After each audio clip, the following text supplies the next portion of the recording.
नमस्कार सभी को स्वागत है आपका अपने YouTube चैनल स्वास्थ्य और आंगनवाड़ी समाचार में। आज मैं आपके लिए एक नई जानकारी लेकर के आया हूं। इस वीडियो के अंदर हम बात करेंगे हाई रिस्क प्रेगनेंसी की अपने PCTS ऐप से आशा या एएनएम एंट्री कैसे करेगी। तो आप वीडियो के अंदर बने रहेंगे और पूरी जानकारी को देखेंगे। यहाँ पर मैं आपको एक एक पॉइंट विस्तार से लाइव करके बताऊंगा कि किस प्रकार से आपको एंट्री करनी है। और PCTS ऐप के अंदर जब आप हाई रिस्क की एंट्री करते हैं तो उसकी लिस्ट आपको कहां से मिलेगी, उस लिस्ट के अंदर से आपको कैसे पता चलेगा कि कौन कौन सी गर्भवती है जो हाई रिस्क है और कौन सी गर्भवती ऐसी है जो हाई रिस्क की श्रेणी में नहीं है।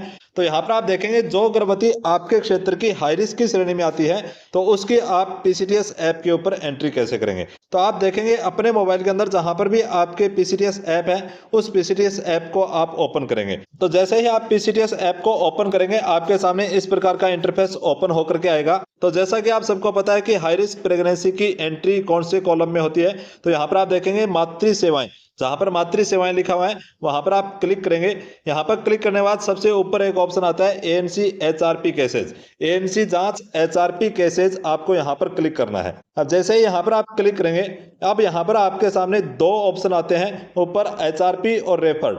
यहां पर रेफर्ड केस के ऊपर क्लिक करेंगे। कोई आपका हाई रिस्क के अंदर रेफर्ड केस है, जैसे आप PCTS ऐप के अंदर ANC की जांच करते हैं और ANC की जांच के दौरान आप किसी गर्भवती महिला को रेफर करते हैं, रेफर दिखाते हैं, तो यहाँ पर आपको रेफर्ड केस के अंदर वो हाई रिस्क प्रेगनेंसी मिलेगी। अभी मैं इस ऐप के अंदर जो बता रहा हूँ यहाँ पर रेफर्ड केस के अंदर कोई भी केस नहीं है।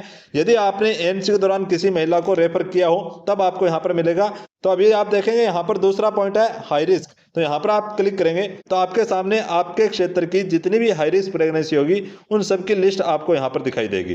तो ये आप यहाँ पर देख पा रहे हैं। अब आपको क्या करना है, जैसा कि मैंने पिछले वीडियो के अंदर आपको बताया है कि अप्रैल 2024 से लेकर के और मार्च 2025 तक की आपकी जितनी भी गर्भवती हाई रिस्क की श्रेणी में है उन सब की एंट्री आप मार्च 2025 के क्लेम में करते हुए आपको उसका पेमेंट हो जाएगा। अभी आपको यहाँ पर एंट्री किसकी करनी है, केवल अप्रैल 2024 के बाद जिसकी एंट्री हुई है उसी की आप एंट्री करेंगे। तो यहाँ पर देखेंगे अभी मैं एक एंट्री आपको लाइव करके दिखा रहा हूँ, ध्यान से देखेंगे, एक एक पॉइंट को समझेंगे तभी आपके समझ में आएगा। अब मैं आपको एक एंट्री करके दिखा रहा हूं। तो यहां पर आप देख पा रहे हैं ये 2 नंबर जो मेरे पास ये एनसी है इसकी मैं आपको लाइव एंट्री करके दिखा रहा हूं। मैंने यहां पर इसको क्लिक किया, जैसे ही मैं यहां पर क्लिक करूंगा आप देखेंगे आपके सामने इस प्रकार का इंटरफेस ओपन होकर के आएगा। तो प्रथम विजिट का विवरण यहां पर आशा के द्वारा एंट्री कर दिया गया है और एनएम के द्वारा इसको वेरीफाई भी कर दिया गया है। यहाँ पर लिखा हुआ है हाई रिस्क प्रविष्टि हेतु क्लिक करें, यानी हाई रिस्क प्रविष्टि करनी है आपको, न कि एएनसी की जांच दर्ज करनी है। अब एएनसी की जांच और हाई रिस्क प्रविष्टि के अंदर अंतर क्या है पहले यह समझ लें। आप जब गर्भवती महिला की 4 जांच करवाते हैं उन 4 जांच के अंदर आपको रूटीन की जांच करवानी होती है। वो रूटीन की जांच कौन सी होगी, उसके अंदर सभी गर्भवती महिलाओं की जो जांच होती है वह जांच मानी जाएगी। अब सभी गर्भवती महिलाओं की आप चाहे वो हाई रिस्क श्रेणी में है या हाई रिस्क की श्रेणी में नहीं है, वो 4 जांच जो आप करवाते हो वो 4 जांच सबकी होगी। ये आप ध्यान में रख लें। वो 4 जांच किसकी होगी, सभी गर्भवती महिलाओं की होगी। उन 4 जांच को आप यहां हाई रिस्क की श्रेणी के अंदर एंट्री नहीं करेंगे, वो 4 जांच अलग होगी। हाई रिस्क की प्रविष्टि हेतु क्लिक करें, यहां पर जहां लिखा हुआ है यहां पर आपको हाई रिस्क की जांच अलग होगी। अब वो अलग कौन सी होगी वो ध्यान से समझेंगे। पहले ये देखें, ये 4 जांच जो होती है ये 4 जांच आपके जो टीकाकरण 70 आपके आंगनबाड़ी केंद्र पर होता है, आपके उप केंद्र पर या और कहीं भी होते हैं, जो टीकाकरण 70 आपके होते हैं उन टीकाकरण 70 के अंदर ये 4 जांच होती है। इसके अतिरिक्त जो हाई रिस्क की श्रेणी के अंदर महिलाएं हैं, हाई रिस्क गर्भवती है, HRP महिला है, तो उसकी जांच कहां होती है ये ध्यान रखेंगे। HRP महिला की जांच आपके टीकाकरण 70 पर नहीं होती, नोट कर लें सभी। HRP महिला की जांच आपकी आंगनबाड़ी केंद्र पर या आपके उप स्वास्थ्य केंद्र पर उसकी जांच नहीं होगी। HRP की जांच कहाँ होगी, आपके PSC पर, आपकी CSC पर, सैटेलाइट हॉस्पिटल में, डिस्ट्रिक्ट हॉस्पिटल में, मेडिकल हॉस्पिटल में, जहां पर PMSMA मनाया जाता है, PMSMA।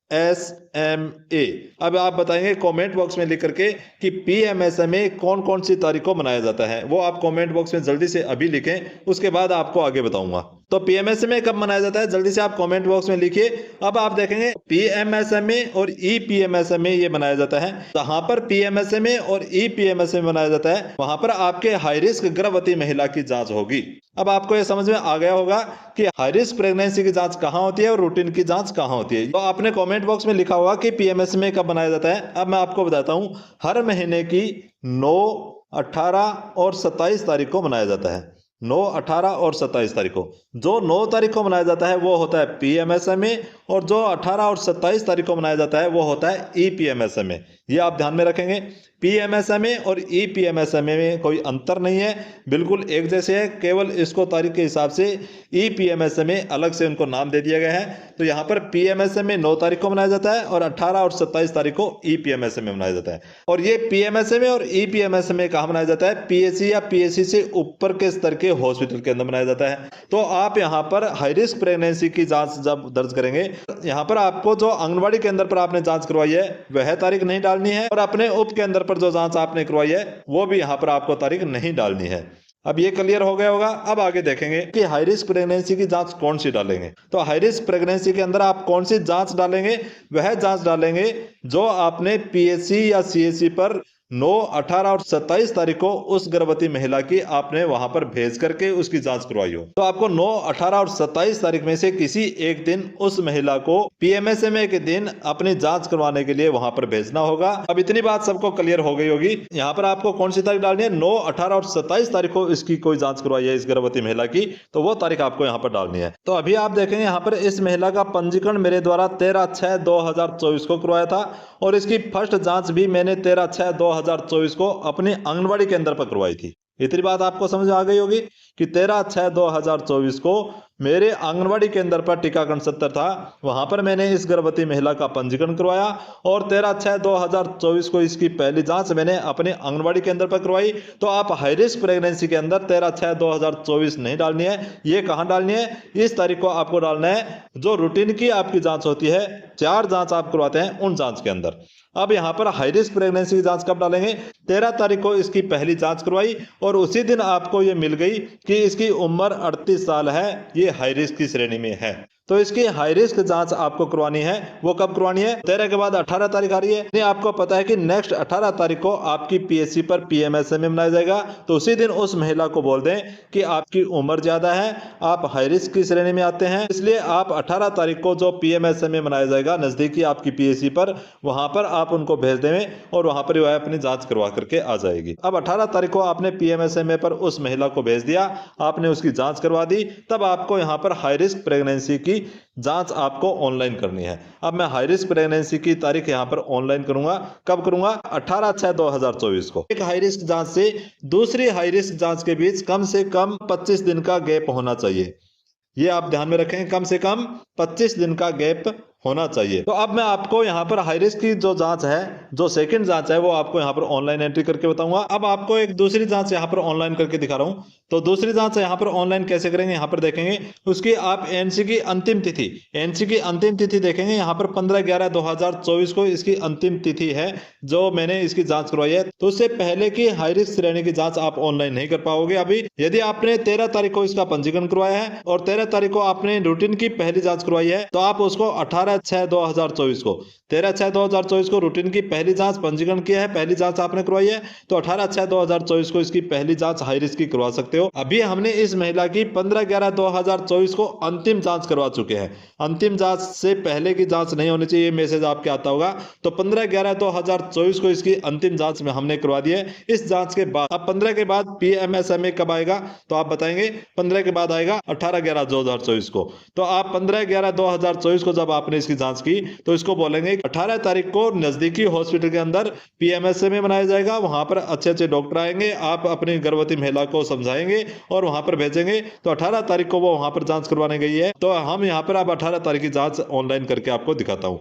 तो 18/11/2024 को, तो देखिए हाई रिस्क प्रेगनेंसी, यहाँ पर प्रविष्टि पर क्लिक करेंगे, आशा का नाम ऑटोमेटिक आ जाएगा।